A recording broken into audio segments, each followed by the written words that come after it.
Everyone, and welcome to Inclusion Squared, breaking down barriers surrounding the LGBTIQ+ disability community. My name is Nikki Bath, and I'm the CEO of LGBTIQ+ Health Australia, which is the peak body for LGBTIQ+ health and wellbeing. I feel very, very lucky to be on this stage with such an amazing group of people. I'd like to acknowledge the traditional owners of the land on which we're meeting, Gadigal land of the Eora Nation, and pay respects to elders past, present and emerging. And I also want to again let you all know that there'll be a very culturally significant moment at the end of today. First Nations representatives of Sydney World Pride will be handing over a message stick to representatives of Capital Pride, a symbol of how our conversations will continue in Washington, DC, and all of the World Prides to come. So please make sure you stick around for this incredible moment. I know at the end of 3 days, everyone is tired and we think, well, we'll just skip that last bit, but please do stay so that we can all share in that incredible time. So here in Australia, there is currently a Royal Commission. In Australia, Royal Commissions are the highest form of inquiry on matters of public importance into violence, abuse, neglect and exploitation of people with disability. As part of the process, the Australian Research Centre for Sex, Health and Society at La Trobe University produced a report that includes concerning findings. LGBTQIA+ people in Australia have consistently reported high levels of violence, harassment and abuse, and poorer physical and mental health in the general population. In turn, LGBTQIA people with disability reported substantially greater challenges and poorer outcomes, including experience of violence, abuse and neglect, and in many instances, large majorities of both young people and adults with disability reported these challenges. In passing the facilitator baton for this session across to Sonny Jane, public speaker, author, consultant and founder of the Drop-in Care Space, I'd like to acknowledge all LGBTIQ+ people with disability and the incredible contribution you make in advancing your health and well-being. Have a great session. Thank you. So this panel is about breaking down the barriers surrounding the LGBTQI+ and disability community. It's no secret that LGBT folks face a lot of discrimination and barriers, but when you're a part of the disability and LGBT community, there's double the discrimination, double the barriers. Disabled people are a part of the LGBT community. When we don't consider the intersection of disability and gender or sexuality, when we don't consider disabled people when it comes to the LGBT community, we are excluding a large number of the community. We need to break down all the barriers, not just some of the barriers. We need to see all of the individual, not just one part of the individual. I think that is one thing we want everyone to take away from this panel, that you start listening to us, seeing us, accepting us, and including us. So before we start, I just want to share that some of our panel members use visual aids, an AAC device, and some of our panel members have a support person with them who will assist with communication. Some of our panel members have challenges with spoken communication, so when necessary, we will pause so someone can share their response. We honour all forms of communication in this space. Now for introductions, I'm Sonny and I'm non-binary and pansexual, and I'm an autistic ADHDer who is also physically disabled. Jamie, can you please introduce yourself? My name is Jamie. I'm 12 gay man. I have a disability. Thank you, Jamie. Sev, can you please introduce yourself? Hi, my name is Sev. I'm 32, married to my lovely wife Heather, and have a beautiful fur baby called Noki. And as you guys could probably already tell, my favorite color is and always has been pink. You can definitely tell. Jackie, can you please introduce yourself? Hi, I'm Jackie. I am a proud lesbian woman. I love being creative and dressing up as Wonder Woman is my favourite costume. Wonder Woman is a a strong, confident and tough woman and doesn't let men boss her around. I love that. So, round of applause for everyone. So, pride is about belonging, community, and acceptance. Pride is about being proud of who you are and however you identify. Pride is about challenging ableism, transphobia, and homophobia. Yes, pride is about celebration. We deserve to celebrate who we are, but pride is so much more. It's about comfort, safety, progress, and our right to be ourselves without fear, shame, or threats to our safety and well-being. Jamie, what does pride mean to you? Pride is the feeling recognized, happy, and proud. Thank you. Sev, what does pride mean to you?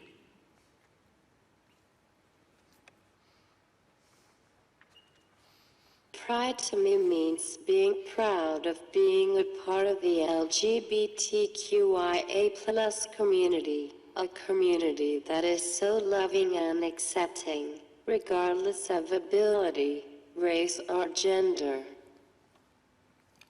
Thank you. Jackie, what does pride mean to you? Pride means being able to express myself freely and not having to hide who I am. Thank you. So you've probably heard the saying, nothing about us without us, and I cannot express the importance of this. Disabled people can be queer, trans, gay, asexual, non-binary, and more too.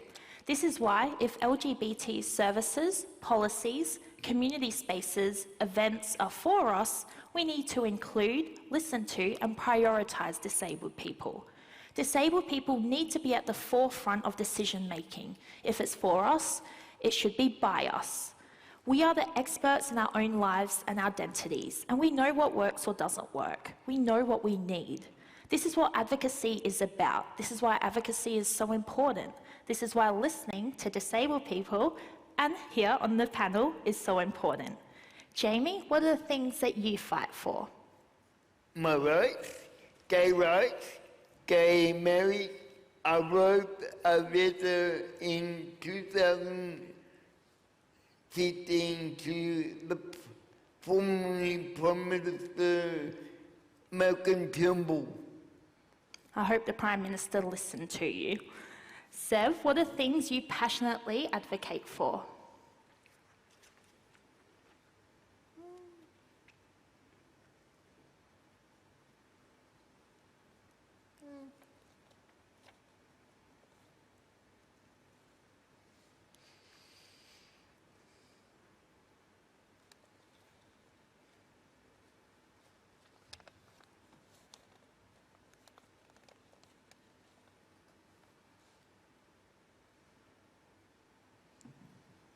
In the past, I have unfortunately experienced a lot of discrimination and mistreatment due to my disability and my sexuality. People often assume or jump to the conclusion that I am not capable of certain things, like speaking for myself. As you can see, I am nonverbal but can communicate amply. Or that I am not capable of a relationship, yet here I am, happily living with my wife of 1 year. So what I most passionately advocate for is education to prevent discrimination, as most often I have found that the discrimination I have experienced hasn't been of malicious intent, but rather due to a lack of understanding. Thank you. Spot on. Jackie, what are the things that you stand up for? I stand up for freedom of speech, freedom of sexuality, and no one should feel like society is pressuring them to conform. Acceptance and accepting the people for who they are and not picking on them for being different. I feel I stand up for kindness and sincerity. Thank you.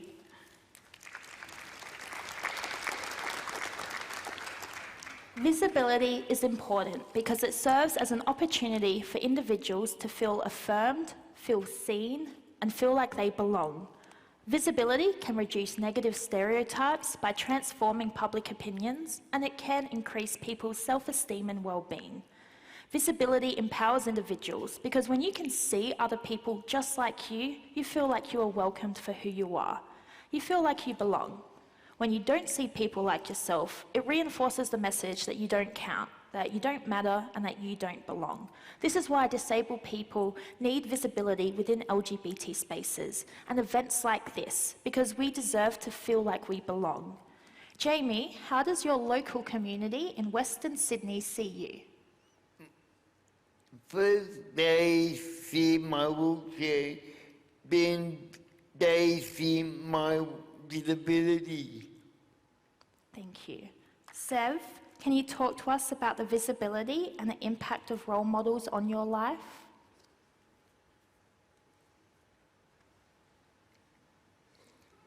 Growing up, I had a few queer support workers and a teacher that I could look to as role models. It was them that helped me realize and accept my own sexuality, and that I was worthy of love despite my disability. My cousin, who also identifies as queer, has always provided me with encouragement to experiment with dating women, and it was thanks to her that I ended up downloading good old Bumble and meeting my now wife. Although, apart from my own small support circle, I haven't really experienced much visibility for LGBTQIA+ people with disabilities to look to as a role model. In fact, my first queer wedding was my own. I really hope that through the advocacy work I do, I can reach someone, even if it's just one person, who is in need of someone to look up to. Thank you. I hope everyone can tell the importance of role models from Sev's story. Jackie, how does your local community in regional New South Wales see you? I feel I am accepted in my community quite a lot. When I walk into the local music cafe and say hi with a smile, they often remember I have a white wine with my meal and recognise as a regular at galleries.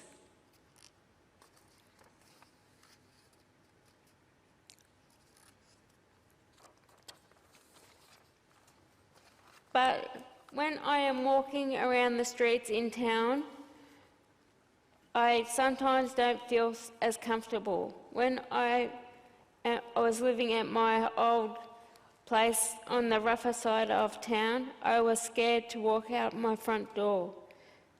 So I feel safer where I am now because there is not as much crime and hate. Thank you.